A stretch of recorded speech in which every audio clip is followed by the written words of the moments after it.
सांसद स्थानीय क्षेत्र विकास योजना के अंतर्गत बहराइच लोकसभा क्षेत्र के सांसद डॉक्टर आनंद कुमार गोंडा द्वारा क्षेत्र के विकास को नई गति देते हुए कुल 69 विकास परियोजनाओं का लोकार्पण किया गया। इन परियोजनाओं के माध्यम से ग्रामीण एवं शहरी क्षेत्रों में आधारभूत सुविधाओं को मजबूत करने की दिशा में बड़ा कदम माना जा रहा है। जानकारी के अनुसार वित्तीय वर्ष 2024-25 की 33 परियोजनाओं पर लगभग 4,91,988 रुपए तथा वित्तीय वर्ष 2025-26 की 36 परियोजनाओं पर लगभग 3,99,22,040 रुपए की लागत से कार्य पूर्ण कराए गए।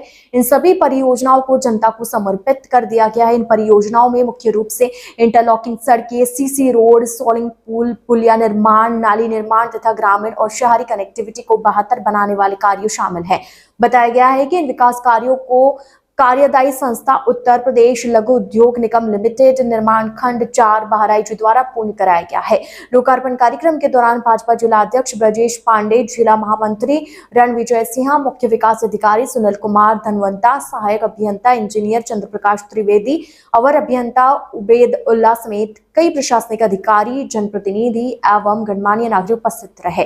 कार्यक्रम में वक्ताओं ने कहा कि इन विकास परियोजनाओं से क्षेत्र में आवागमन की सुविधा बेहतर होगी, ग्रामीण इलाकों को मजबूती मिलेगी और आम जनता को बुनियादी सुविधाओं का सीधा लाभ प्राप्त होगा। सांसद निधि के माध्यम से कराए जा रहे कार्य क्षेत्र के समग्र विकास में महत्वपूर्ण भूमिका निभा रहे हैं।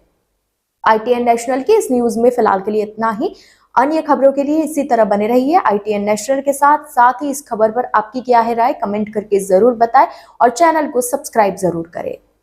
वित्तीय वर्ष 2025-26 में MP-LED से कुल 45 परियोजनाएं, जिनमें 20 इंटरलॉकिंग मार्ग, 9 CC रोड, 12 CC नाली, 3 पुलिया, 1 काजवे, जो कुल 4,805 मीटर और 3,76,95,140 के रुपए की लागत से ये कराई गई है।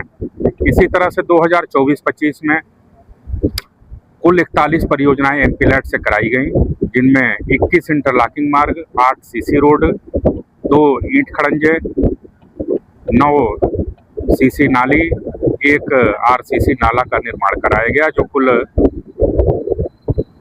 6,992 मीटर और इसकी कुल लागत रही 4,91,988 रुपए। इसी के साथ में 2024-25 में और 2025-26 में करीब 100 विद्यालयों में MP-LED से 22,000 रुपए 100 विद्यालयों में दिए गए पुस्तकों के लिए और 2025-26 में भी 100 विद्यालयों को 40,000 रुपए की पुस्तकों का उनको सहयोग किया गया। दिव्यांगजन सशक्तिकरण विभाग को भी दिव्यांगों को ट्राईसाइकिल वितरण के लिए 2 लाख रुपए की सहायता दी गई। तो इस तरह से ये जो परियोजनाएं हैं, 41 परियोजनाएं 24-25 में और 45 परियोजनाएं 25-26 में, ये MP-LED योजना के अंतर्गत बहराइच की क्षेत्र की जनता को समर्पित किया गया, जिससे इस क्षेत्र की जनता को आवागमन में जो उनके स्थानीय स्तर की जो समस्याएं थी उसका समाधान हो रहा है।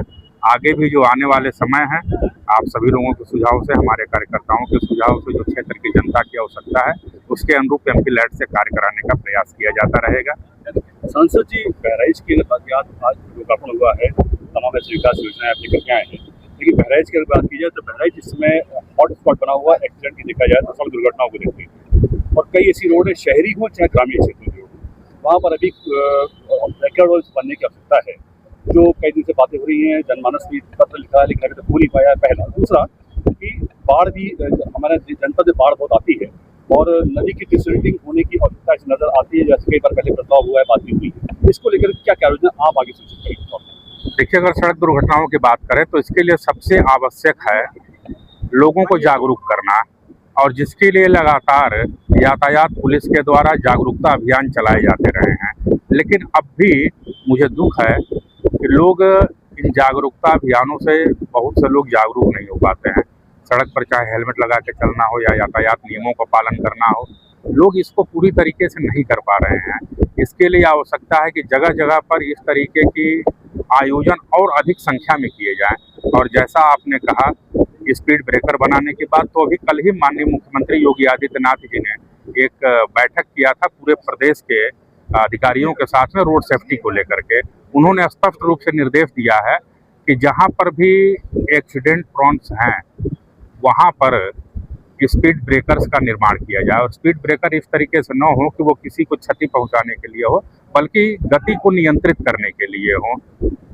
तो इस तरह से रोड सेफ्टी को लेकर के हमारे माननीय मुख्यमंत्री जी भी बहुत चिंतित हैं और यहाँ पर स्थानीय स्तर पर भी हम लोग समय समय पर स्थानीय प्रशासन से बात करते रहते हैं और हम लोग सुनिश्चित करते हैं कि सड़क दुर्घटनाएं कम से कम हो। लेकिन जैसा मैंने पहले कहा कि इसके लिए सबसे ज़्यादा जो है लोगों को जागरूक करने की आवश्यकता है। अगर हम सड़क पे चलते समय अपना और दूसरे सड़क पे चलने वाले यात्रियों का अगर हम ध्यान रखेंगे तो हमारी भी सुरक्षा होगी और दूसरे यात्रियों की भी सुरक्षा होगी। तो मैं आप लोगों के माध्यम से भी मैं ये अपील करना चाहता हूँ कि लोग यातायात सुरक्षा को लेकर के, यातायात नियमों को लेकर के उसके पालन करने के लिए गंभीर हों और इसको अनिवार्य रूप से पालन करना सुनिश्चित करें।